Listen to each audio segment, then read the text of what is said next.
आज की इस क्लास में हम रैंकिंग के कुछ क्वेश्चंस पर बात करेंगे। हमने लास्ट क्लास में कुछ क्वेश्चन किए थे जो कि एक ही पर्सन पर डिपेंड थे। इसमें 2 पर्सन भी दिए जा सकते हैं। तो इस क्वेश्चन को हम किस तरह से सोल्व करेंगे, यहाँ देखिए। दक्षिण की ओर मुँह की हुई 45 लड़कियों की एक कतार में, ये दक्षिण की तरफ फेस किया हुआ है तो नीचे की तरफ फेस है इस तरह से। तो एक कतार में ये कितनी 45 लड़कियाँ हैं।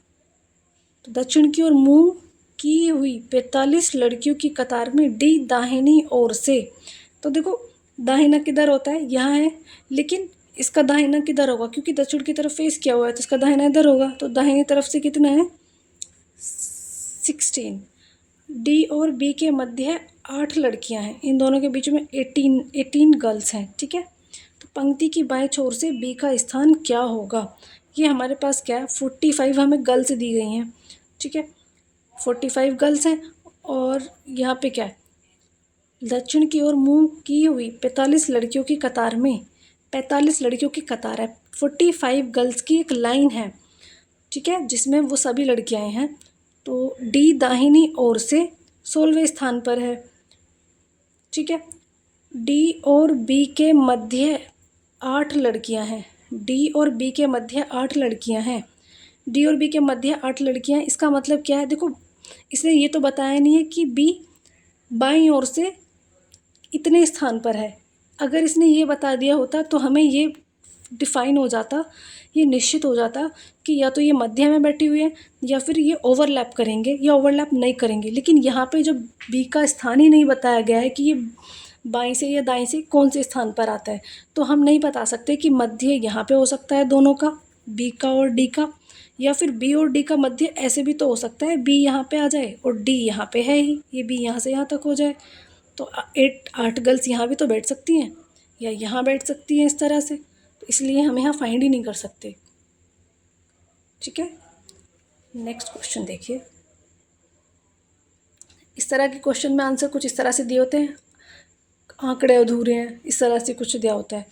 यहाँ देखिए 48 छात्रों की एक कतार में संजय ऊपर से 19वां है।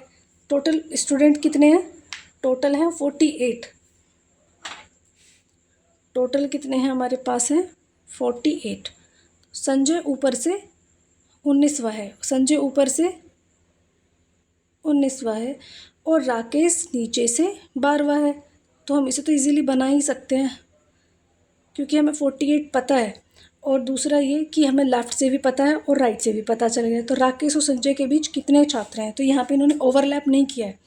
जब जहाँ पे ओवरलैपिंग नहीं होती है तो वहाँ पे हम फॉर्मूला लगाते हैं total is equal to left plus right plus mid. तो इसने मध्य की तो पूछे हैं तो मध्य के हम लगा सकते हैं, किस तरह से निकलेंगे।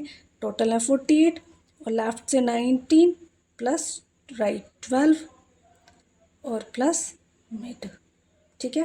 तो 19 और 12 कितना हो गया 31। तो 31 हम इसमें से माइनस करेंगे तो कितना आएगा 17। तो मिड में कितने बैठे हैं 17, ओके।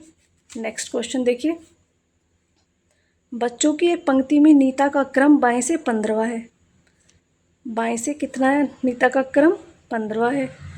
दाईं ओर 4 स्थान सरक जाती है। अगर दाईं ओर हम इसको 4 स्थान सरकाते हैं, ठीक है, तो वह दाएं सिरे से 8वें क्रम पर आ जाती है। तो वो यहाँ से 8वें क्रम पर हो जाती है, ठीक।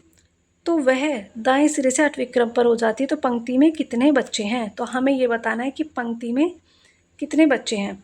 तो हम किस तरह से फाइंड करेंगे इसको, देखिए जब ये बाएं सिरे से 15वें पर है, ठीक है, बाएं सिरे से 15वें पर है तो वह दाएं सिरे से 8वें क्रम पर हो जाती है।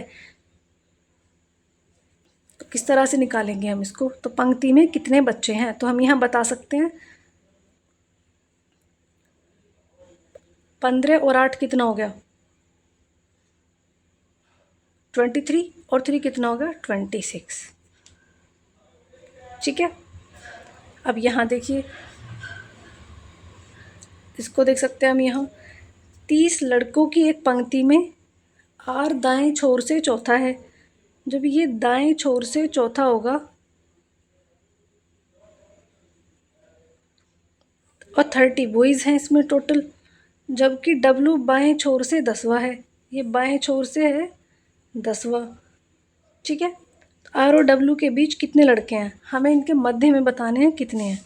तो टोटल इज इक्वल टू लगा सकते हैं left plus right plus mid. तो टोटल है हमारे पास 30, लेफ़्ट से हो गया हमारे पास 10, राइट से 4 प्लस मिड। ठीक है, तो हमारे पास आ गया यहाँ पे 16 आंसर। मिड कितना आ गया 16। आज के लिए बस इतना ही। Thanks for watching.